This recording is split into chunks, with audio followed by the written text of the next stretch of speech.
Hello, I'm Paul Beckwith, and as I wander through this nice neighborhood that's been here for about 110 years, the original buildings on this street, I kind of wonder how much longer these buildings will all be standing. And in this video, I'm going to talk all about what I'll call it, the unraveling of civilization, because I think we're seeing exactly that process occurring right now at variable speeds around the world. Very, very quickly in some places, very slowly in other places. Now, you don't want to see my face, my talking head, for the duration of this video, so I'm just going to show you the region I'm walking in while I'm talking. Walking and talking, right? Walk the talk the walk, talk during the walk. Anyway, the Western politicians and much of the Western world is cheerleading for Israel at the moment, and it'll be interesting to see how long that cheering goes on, right? How many men, women, and children in Gaza have to die before the world kind of develops a conscience and says, well, this is just a slaughter. This is just a slaughter of people. You know, the vast majority innocent people, right? Sure, there's terrorist organizations like Hamas, you know, and other ones, but, you know, how can we stand by and watch war crimes being committed by the so-called good guys, right? I mean, you know, war crimes, horrendous and horrific war crimes by one side doesn't justify horrendous and horrific war crimes by the other side. And you know, they're all war crimes. And if you look at the past, right now I'm reading a book, a very interesting book, called Palestine, Peace or Apartheid, by Jimmy Carter, written in 2006, just as the wall was being completed surrounding the Gaza Strip. And have over 2 million people there. I've seen lots of reports saying that, you know, almost half of those people are children. You know, I don't know how accurate that is. You know, be careful on what I call, what other people call, atrocity propaganda. You know, the standard tropes that are used by people that should know better, but it works. So governments are using it, you know, the reports of babies being, you know, getting their heads cut off, reports of babies being removed from incubators, reports that dead soldiers are being turned into glue. You know, that was a big one in World War I, or that babies were being bayoneted and cut out of women's wombs and all of this. Whenever you read about stuff like that, yeah, it's horrifying, but, you know, sit back and think for a moment, okay? Because the vast majority of these reports are just propaganda by one side, making you want to hate the other side. So these wars, you know, not just the devastation of infrastructure and people in the Ukraine that's been ongoing for, you know, it'll be coming up to, you know, it's a year and a half anyway, year and 3/4. And now, you know, as of this weekend just passed, the Middle East exploding. These you know, war is basically, you need to look at the bigger picture. And the bigger picture is that we're on a dying planet. Our civilization is collapsing, right? We've changed the chemistry of the atmosphere and oceans, and we're undergoing abrupt change, and we're seeing horrendous consequences around the world. As I speak, incredible heat waves have dried everything out in South America, and there's fires that are going through, ravaging cities. There's, the wildfires in Canada stepped up an order of magnitude. Global average temperatures will certainly look to surpass 1.5 degrees Celsius this year. The oceans are incredibly warm. I've talked about James Hansen's great work talking about aerosol reduction being a component. We're also heading towards a super El Nino, and then on top of that, the trend going up. We're in a very strange non-linear world. I mean, non-linear is more accurate to describe what's happening in the climate system than exponential. People think in linear terms, constant rate of change. Something happens, they make sort of projections and say, well, at this rate, if this rate continues, then the situation will be, X in time Y. It's a linear sort of change. And of course, we have things like compound interest, and population growth, which are good examples of exponential growth. People often talk about exponential changes with the climate, but the changes are actually super exponential, if you like, or step functions, or abrupt change. Things happening almost overnight, in very short time spans. And I'll do a video with lots of images of that. I have talked about these tipping points and feedbacks quite a bit, but we're seeing these sort of things unfolding. So my question to you, first question is, how many, it's hard for me to fathom the unequivocal support for the Israeli government for massacring people in an enclave, 2 million men, women, and children, and cheerleading, and more troops going there, and troops massing at the border. I mean, what sort of bloodlust does Israel need? How many people, how many Palestinians do they have to kill before their bloodlust is satisfied? How many people do they have to kill? And I'm not talking just about killing with bombs. I'm talking about killing by thirst, lack of water. Talking about starving people to death. I mean, you all have some sort of images in mind of the Warsaw Ghetto, the starvation of Jews, in Poland in World War II. I ask you, how is Israel doing anything different from that? It's a war crime, clear and outright international war crime, to starve a citizenry, a people, of food, of water, of electricity, of fuel, of medical supplies, of building materials. Think back to the previous conflicts in the West Bank, in Golan Heights, and Gaza Strip, that destroyed infrastructure.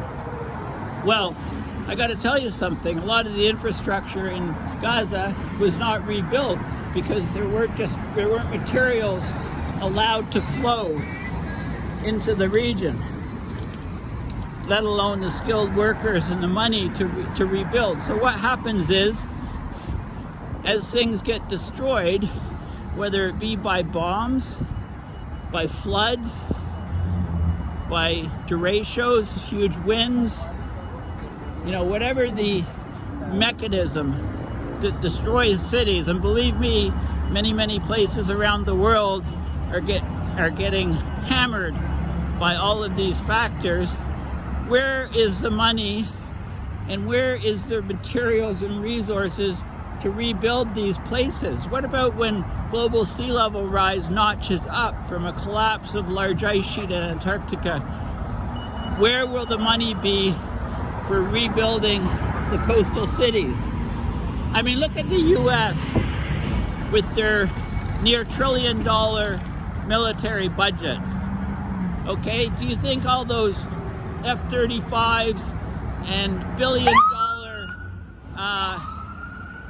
war material, war machines, do you think all of that money, those aircraft carriers, will matter one goddamn bit when coastal cities get flooded, when massive storms, superstorms level cities in the US? They just ran out of money eventually. You can see civilization collapsing all around us. Those buildings in Gaza, do you think they'll ever be rebuilt? No, so they're knocked down and people have to live elsewhere. You know, what about the massive flooding, the torrential rains along the coast of Africa that took out an entire coastal city where the river ran into the ocean? Do you think those buildings will ever be rebuilt? You know, if we get a Katrina in New Orleans, or if we get a Sandy in New York City, well, yeah, okay, the US still is a rich country, still has money to pay for these things, but don't assume it's going to always have money to replace things, right? Countries are dropping like dominoes. Their political systems are collapsing, right? We're getting lots of right-wing government coming in. I mean, no government is more right-wing than the Israeli government. Let's look at what they've said recently, some Israeli politicians. They've called people in Gaza human animals. You know, if you look at quotes throughout the years, you have Israeli politicians, some of them calling for turning Gaza into a parking lot, causing for complete, claiming that every person living in Gaza is somehow connected to terrorism and Hamas. So trying to justify killing mothers of kids who become terrorists. Let me ask you, if you were born in Gaza, you know, around 20 years ago or so, you're a young man or young woman, and you had no life, you have no future, you have no job, you have no hope at all for anything because you've been living in an open air prison surrounded by border fences without the ability to go to other places, right? With borders very, very restricted, right? What do? You go crazy. You're gonna die. You have no future. So what do? You pick up arms and you fight out. You lash out at whoever's around you. And that's exactly what's happening right now. So I guess I have to ask, you know, when will the bloodlust be satisfied? When will Israel think, okay, we've killed enough people in Gaza, we've wiped it out? There's some people in the government, etc., who think, you know, totally destroying and killing everybody, all those 2 million people is the way to go. Some people are thinking like that. Western governments are basically cheerleaders, you know, unequivocally supporting Israel. But look what they're doing right now. Okay, this is a Gaza Holocaust. This is a Gaza genocide. Okay, and the world, how long will the world watch this sickening slaughter occur? Because Israel is not going to stop on their own. They've said they won't. Benjamin Netanyahu says he won't. You know, the Middle East will be rewritten. What does he mean? There will be no Gaza anymore? How long before Biden and Trudeau and all the rest of the Western politicians stop cheerleading and say, enough is enough, we've seen enough slaughter, we have to stop Israel now, because there's no sign of that happening. In fact, anybody speaking up saying on these sort of issues is scapegoated. You know, there was a politician in Hamilton with the NDP party, the Ontario government, and said that what's going on now is an apartheid, and there were immediately massive calls from political opposition to say, you've got to resign, you can't say stuff like that. Well, you know, I bring you back to Jimmy Carter's book in 2006, Palestine, peace or apartheid, and it's certainly not peace that's happening there. So basically, look at the situations. I want to ask you, wherever you live in the world, whatever city you're in, apart from the compassion for human beings, whatever flag they carry, whatever their actions, they're human beings. They're not animals. You know, when you start labeling people as animals, that's when Holocausts occur. So are we going to see a Gaza Holocaust? Is that where we're heading? But apart from all that, the planet is hurting. Okay? It's really hurting. The extreme weather events destroying infrastructure are accelerating faster than exponential. So how much longer will this madness go on? Because it can't go on perpetually, right?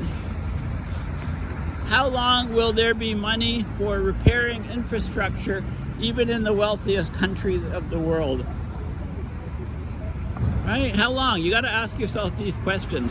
Look at these wars recently as wars in a new regime, a regime of abrupt climate system change. And we are running out of money to rebuild anything.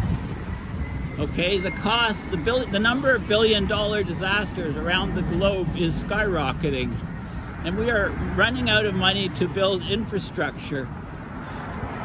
So, you know, if you're fortunate enough to live in a home, to live in a stable city, to live in a stable country, unless you actually take, you know, put energy and effort into understanding what's happening, trying to prepare for it, trying to prevent it, I ask you to imagine your nice house in a nice city, in a nice neighborhood, being turned to rubble, like those images coming from Gaza, or those images coming from Africa, where the massive torrential rains caused 2 dams to fail and massive flooding to wipe out a coastal city.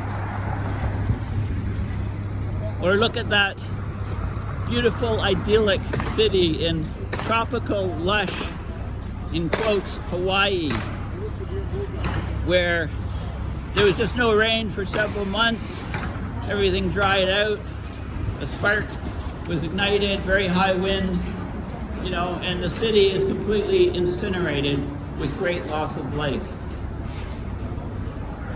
Right? What I'm saying is that no place on this planet is immune. We're all living on this planet. And these wars, look at them in the big picture of things. They're actually destroying civilizations and destroying humanity and destroying infrastructure at even faster rates than abrupt climate system change is doing, although they're all connected, right? We're in a world with less resources. We're in a world where there's a lot of protectionism. You know, people only show compassion and care for other people when they're doing fine, when they don't have, when they're not getting punched in the face, as Mike Tyson said.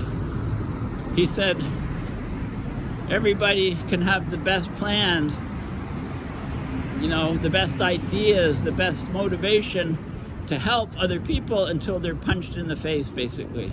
Something to that effect, right? So climate is punching us all in the face globally at a much faster rate than any climate scientists would have projected, than any models would have projected. And as a result, people are literally going nuts. They're going crazy. So what I'm doing is I'm walking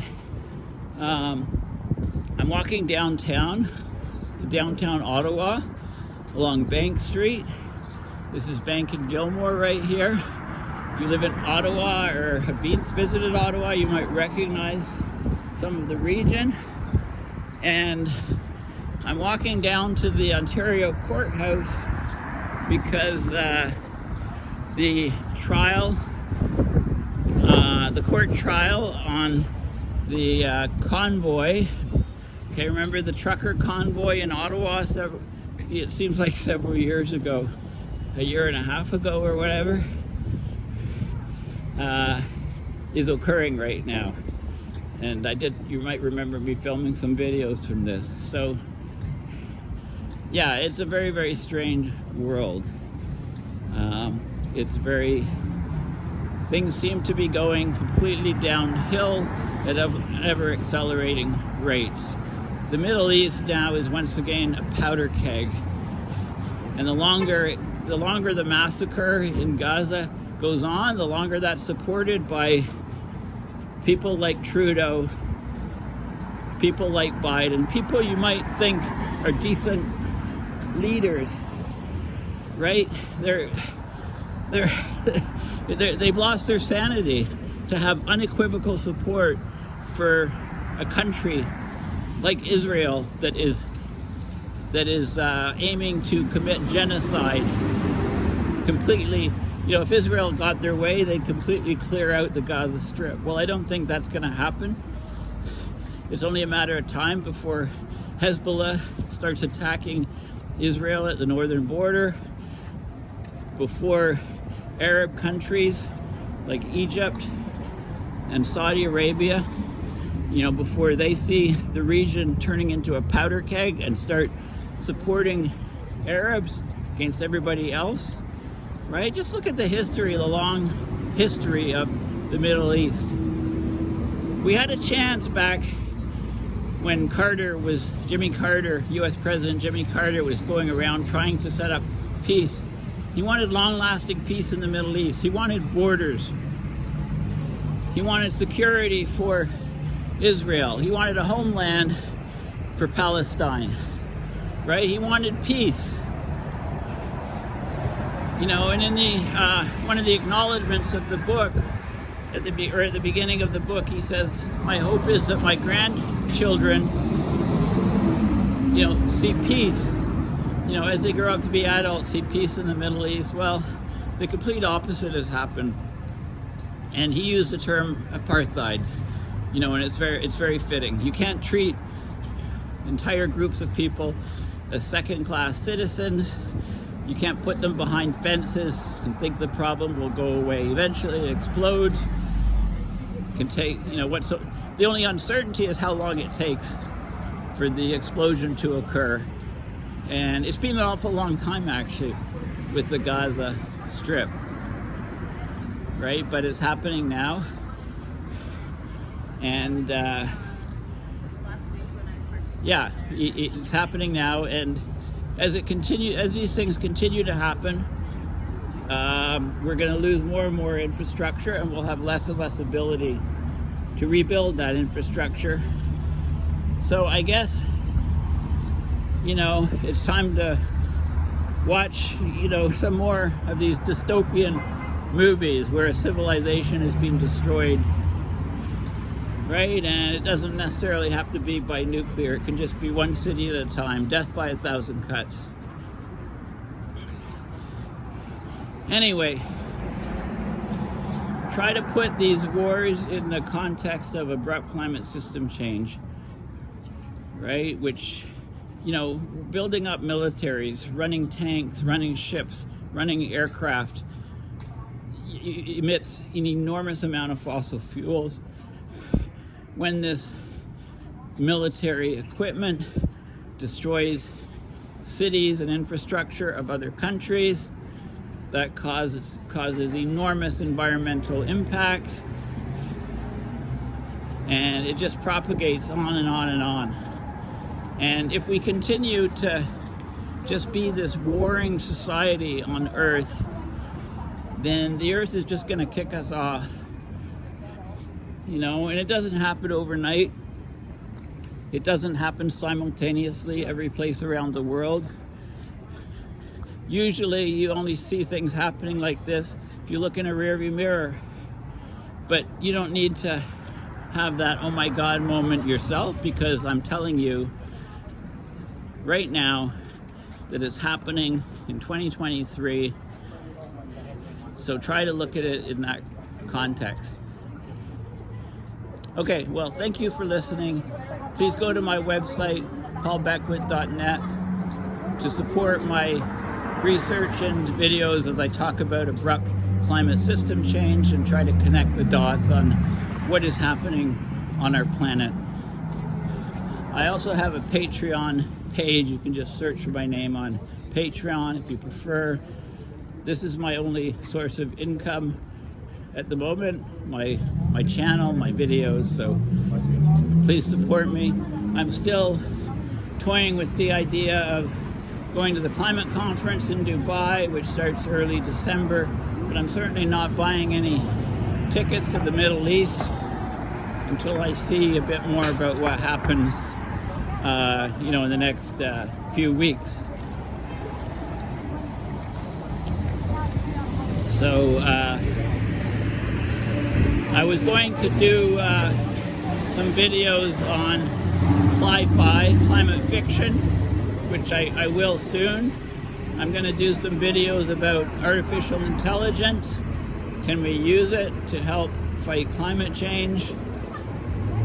You know, is it an existential threat in itself to humanity? And also do some videos about groups of people called super forecasters that have, I think, 30 or 40% higher prediction accuracy than the guy off the street, or than, you know, military-industrial complex, the think tanks. You know, those the accuracy of their predictions is actually blown away by these super forecasters. So no, that's normally short-term forecast, but there's a lot of interesting work being done, so I'll talk about that in a video soon. Anyway, thank you for listening, and take care. Bye for now.